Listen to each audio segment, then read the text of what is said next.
Hello, guys. I am actually inspired this year for 2020 to put my 2 cents in regards to how we can have the best life ever. Now, I know people may not know me. My name is Halima, and I must say that this past decade, then 2019, probably has taught me the most about myself.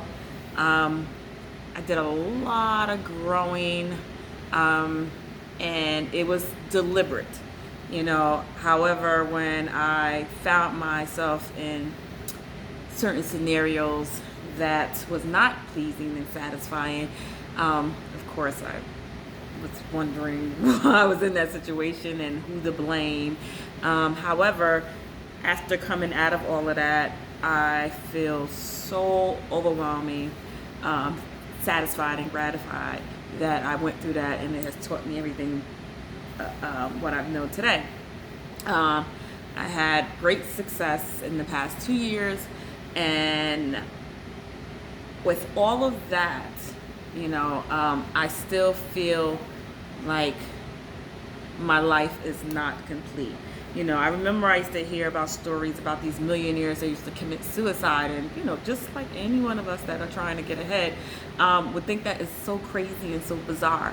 Like, who would do that if they had everything at their disposal, or the means to get anything at their disposal? And when I came out of my evolution from the past decade, I realized that, okay, this is not it.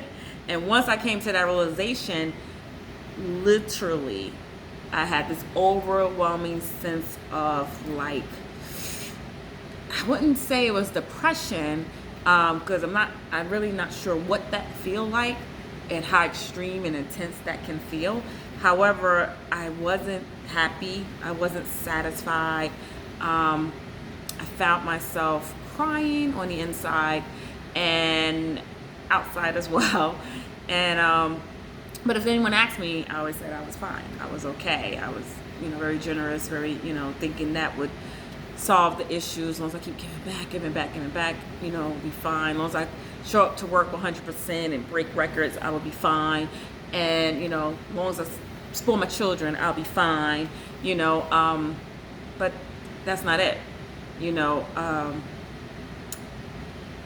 in the month of December, probably for about 2 to 3 weeks, I started asking myself the question, what is it that I want?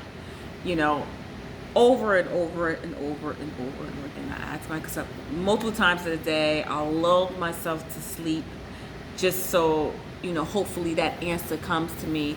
And it wasn't until after the new year where I was speaking with a very dear friend of mine, and we was on a subject of just the male and female relationship, and how we have to, like, figure out how we're gonna reconnect with each other. And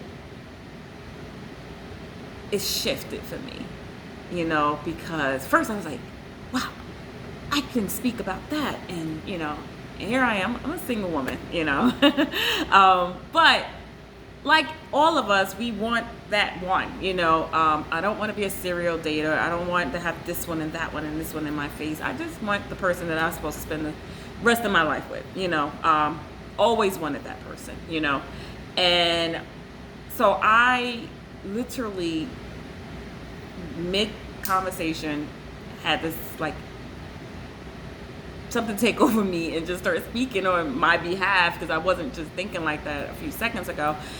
And the synopsis of the whole conversation was, I just want to be in a state of bliss, and I want to inspire not only myself but others every day, every moment. And it's appeared to be such a selfless, you know, intention, like, I mean, for the first time, I did not think about money.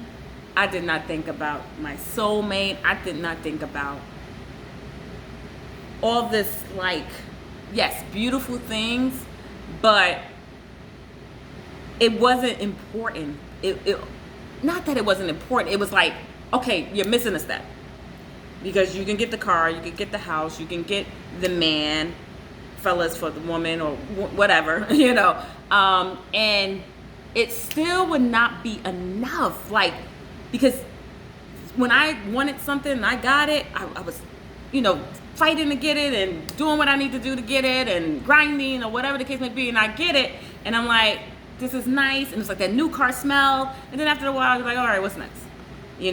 It's like, I want something way more than that. Like, I don't want just this tangible things that I can touch and smell and cuddle with. And no, I want this feeling of well-being and bliss and love and conquest and all these things. I want them to feel from within. I want to feel it in my gut, in my heart, in my soul, and every fiber of my being. And I want that to resonate with me as I walk down the street, as I brush my teeth, as I go to whatever work of service that God leads me to, around my friends, around my family. I constantly want to feel this bliss that I finally figured out what was important, And when I say bliss, I mean you literally is satisfied in whatever situation you're in. And it's light. It's amazing. It's just, you are on fire. You have a glow. And you have, people are attracting to you. The wrong people are staying away from you because it's too much. They can't live in that space. You walk in, you fill a room. People know you were there without even knowing your name. It's almost like that perfume scent that lingers on. That's your energy. I want that. I want that. And once I decided I want it, I said, okay, it's coming, because whatever you ask for, you're going to get. I know that. I had plenty of years of experience of practicing this method. Eventually it's going to come as long as you focus on it. So I feel it now, but it's kind of almost like just the icing on the cake. I can't wait until I just like walk and just be at peace. And I want it so bad. I want people to think I'm crazy. So I was like, oh, that's that crazy lady that lives in whatever. And, because I really want to be unbothered, and I want to just be happy, and I want to be satisfied and gratified and, grateful. I have a lot of good things around me, a lot of good people around me. And it's like, if I can just make what I feel right now contagious, whew, I think the world will be healed.